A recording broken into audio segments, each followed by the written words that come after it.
Republican party of India Charkop तालुक्याच्या वतीने यावर्षी भगवान गौतम बुद्ध महाराष्ट्र दिन व जागतिक कामगार दिन एकत्रितपणे साजरा करून सर्व तालुक्यातील जनतेला हार्दिक शुभेच्छा दिल्या। या तालुक्याचे अध्यक्ष माननीय जगदीश झालटे यांच्या पुढाकाराने साजरा होणाऱ्या या कार्यक्रमास प्रथम जगदीश झालटे यांनी दीप प्रज्वलित करून भगवान गौतम बुद्धांना अभिवादन केले। तसेच या कार्यक्रमास प्रमुख पाहुणे म्हणून उपस्थित असलेले रिपाईचे ज्येष्ठ नेते माननीय प्रकाश बनसोडे यांनी डॉक्टर बाबासाहेब आंबेडकरांच्या प्रतिमेस पुष्पहार अर्पण केला। तसेच या कार्यक्रमासंबंधी बोलत असताना त्यांनी भगवान गौतम बुद्ध व त्याचे विचार याची देशाला आज खरी गरज असून जगाला युद्ध नको असून बुद्धाच्या विचाराची खरी गरज आहे। त्याच्याप्रमाणे महाराष्ट्र दिन साजरा करत असताना त्या लढ्यात हुतात्मा पावलेल्या 105 हुतात्मा भावपूर्ण आदरांजली वाहण्यात आली। तसेच जागतिक कामगार दिनाचे महत्त्वही लोकांना पटवून दिले। यावेळी भगवान गौतम बुद्धाच्या जीवनावरही बनसोडे आणि प्रकाश जोत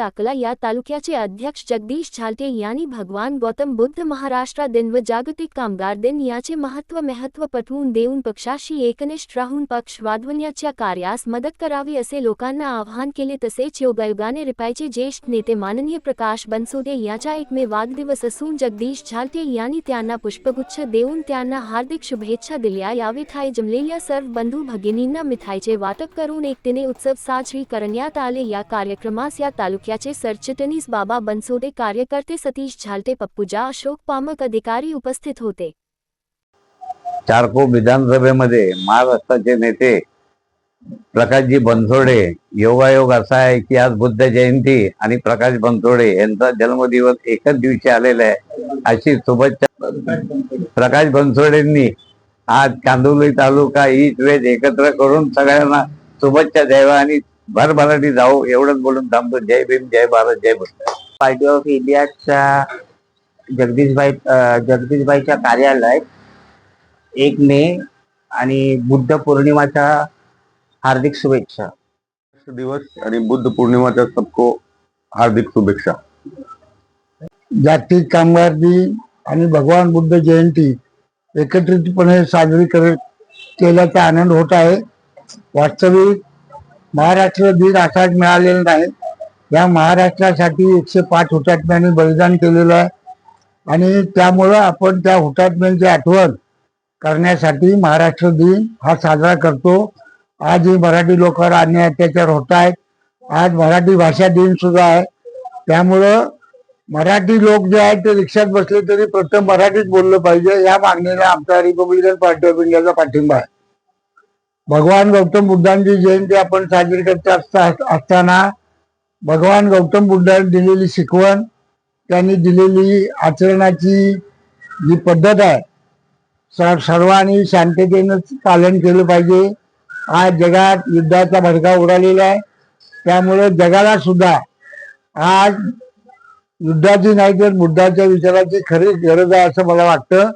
आणि जागतिक कामगार दिनाचं महत्त्व लक्षात घेता आज महाराष्ट्रातला कामगार किंवा देशातला कामगार खाजगीकरणामुळं विशेषतः मागासवर्गीय कर्मचाऱ्यावर आरक्षण असणाऱ्या एक कुऱ्हाड केंद्र सरकारच्या गलतान कारभारामुळे आपलं कोसळलेलं आहे। आपण जागरूक असलं पाहिजे। रिपब्लिकन पार्टी ऑफ इंडियाचे राष्ट्रीय अध्यक्ष माननीय आठवले, केंद्रीय सामाजिक न्याय मंत्री, या महिला आघाडीच्या नेत्या सीमाताई आठवले आणि रिपब्लिकन पार्टी ऑफ इंडियाची केंद्रीय कार्यकारिणी, राज्य कार्यकारिणी, जिल्ह्याची कार्यकारिणी, सर्व तालुकाचे कार्यकारिणी आणि मी स्वतः महाराष्ट्राचा नेता म्हणून आपल्या सर्वांना बुद्ध जयंती, महाराष्ट्र कामगार दिन आणि जागतिक कामगार दिनाच्या हार्दिक शुभेच्छा देतो। इथे थांबतो। जय भीम, जय महाराष्ट्र। भगवान गौतम बुद्धांची जयंती, महाराष्ट्र कामगार दिन आणि जागतिक कामगार दिन आणि महाराष्ट्र दिन या सर्वांनी एकत्र मिळून आज या तालुक्याचे अध्यक्ष माननीय जगदीश झालटे यांनी चारकोप तालुक्याच्या वतीनं माझा जन्मदिवस साजरा केला, त्याबद्दल मी त्यांचा आभारी आहे।